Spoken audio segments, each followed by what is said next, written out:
I'm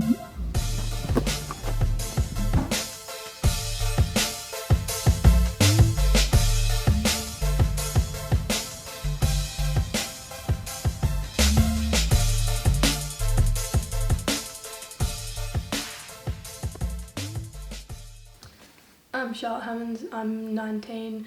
I'm originally from Sydney but I've been on the Gold Coast since I was 2. I'm a professional AFLW player for the Gold Coast Suns and a full-time uni student. I always wanted to play AFL from when I was little.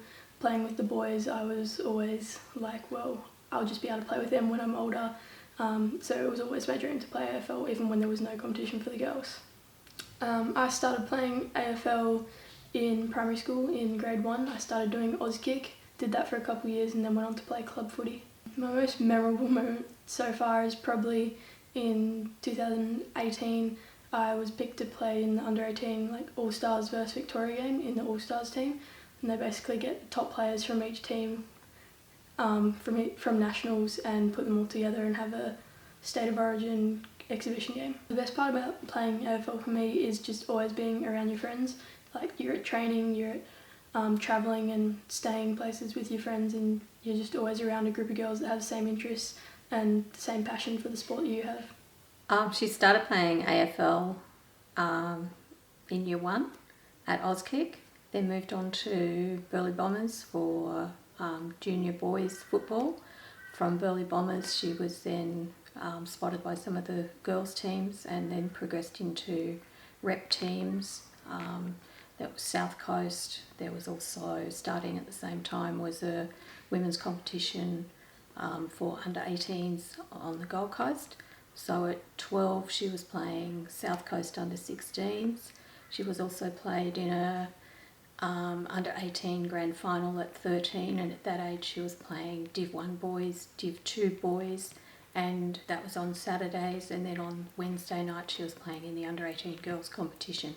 So she's gone through the ranks there with the boys teams, the girls teams, the rep teams, and then progressed through into professional football from there.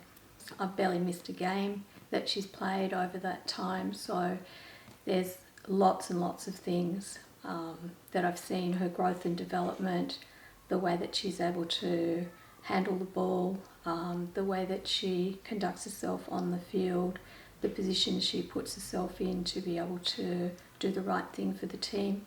She's played with lots of coaches. Some of those coaches have just been dads coaching, others have been more professional coaches, so she's experienced quite a lot of different coaches along the way.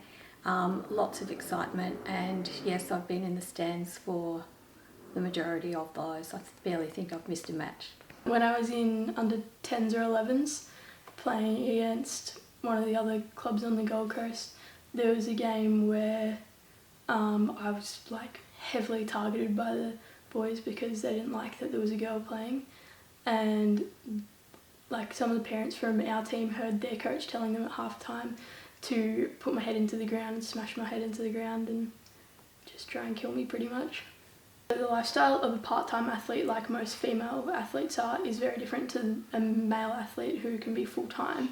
So usually for us, because it's part-time, we have training in the morning or evenings around having a full-time job or uni or some other form of education or work.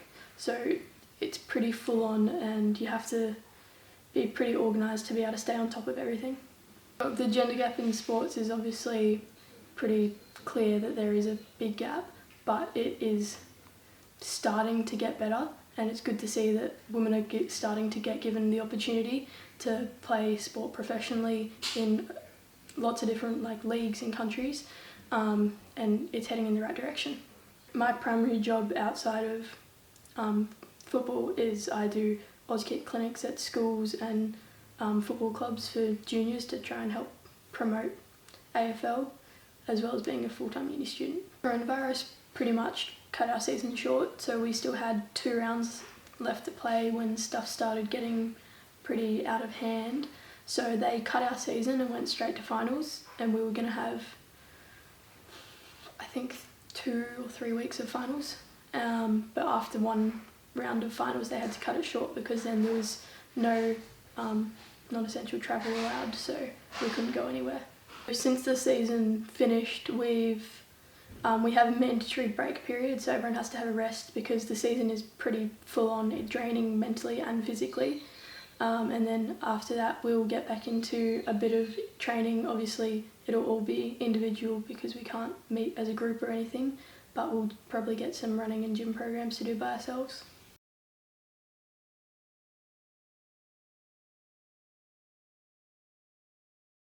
My hopes for women's sports is that eventually it'll be the same as men's sports, so same pay, same opportunity for everyone everywhere.